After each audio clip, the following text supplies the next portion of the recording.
आज हम लोग न्यूटन फॉर्मूला का प्रूफ देखेंगे, ठीक है। तो ये रही कनकेव मिरर, और कनकेव मिरर के सामने एक ऑब्जेक्ट को खड़ा किया गया है जिसका इमेज ये बन रहा है, ठीक है। तो कनकेव मिरर में जितनी भी डिस्टेंस मेजर की जाती है वो पोल से की जाती है। तो इस कनकेव मिरर का जस्ट कंसीडर कि ये जो है पोल है, इस कनकेव मिरर का ये वाली पॉइंट पोल है, ठीक है। इस पोल से ऑब्जेक्ट की डिस्टेंस को हमने यू कंसीडर किया और इस पोल से इमेज की डिस्टेंस को भी कंसीडर किया, राइट। अब मान लो ये वाली जो पॉइंट है ये फोकल लेंथ है, ये क्या है, इस पॉइंट को हम लोग क्या कंसीडर कर रहे हैं, फोकल लेंथ। तो इस पोल से फोकस तक के डिस्टेंस को ये एफ हो गया। अब देखो ये जो फोकस है, फोकस से इमेज के बीच की डिस्टेंस को वाई कंसीडर किया और इस फोकस से ऑब्जेक्ट के डिस्टेंस को एक्स कंसीडर किया। तो अब सोचो जो ऑब्जेक्ट डिस्टेंस या इमेज डिस्टेंस हमारा होगा वो ऑब्जेक्ट इमेज डिस्टेंस को किससे डिनोट करते हैं, भी से, और भी हमारा हो जाएगा पी से लेकर के यहाँ तक का। ये वाली डिस्टेंस f है और इसको हमने x y कंसीडर किया है। तो ये f प्लस y ये किसके इक्वल हो जाएगा, ये हो जाएगा v के।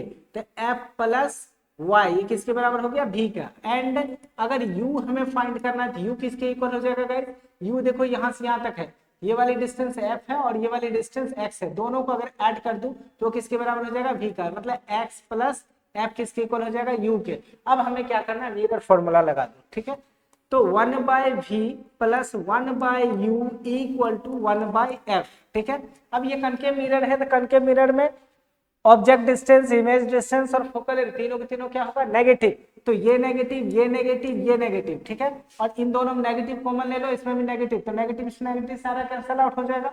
तो फाइनल जो ऑब्जेक्ट बचेगा गाइस, क्या बचेगा, ये सारा पॉजिटिव ही बनेगा। तो बस वैल्यू पुट करना है, तो v की वैल्यू पुट करो, ये कितना हो जाएगा 1/f plus y plus 1/u की वैल्यू कितनी है, ये है x plus f equal to 1/f, ठीक है। एक को ट्रांसपोज कर दो, इसको उस साइड ट्रांसपोज कर दो, तो ये हो जाएगा आपका 1/f plus y equal to, ये प्लस उस साइड जाएगा minus 1/f minus 1/x plus f, ठीक है।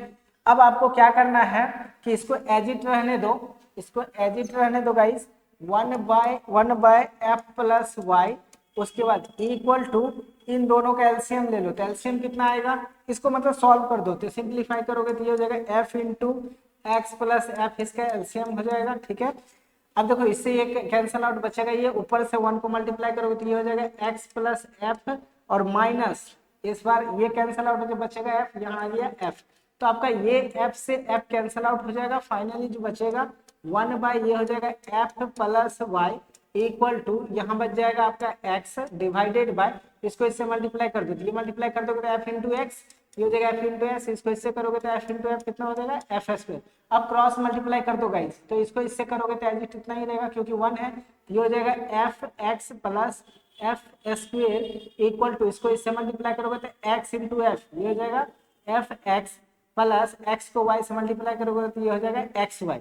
अब देखो इस fx से fx कैंसल आउट, क्योंकि प्लस उधर जाके माइनस, इधर क्या बचेगा f square equal to x y, and this is your Newton's formula. यही हमें प्रूव करना था, ठीक है।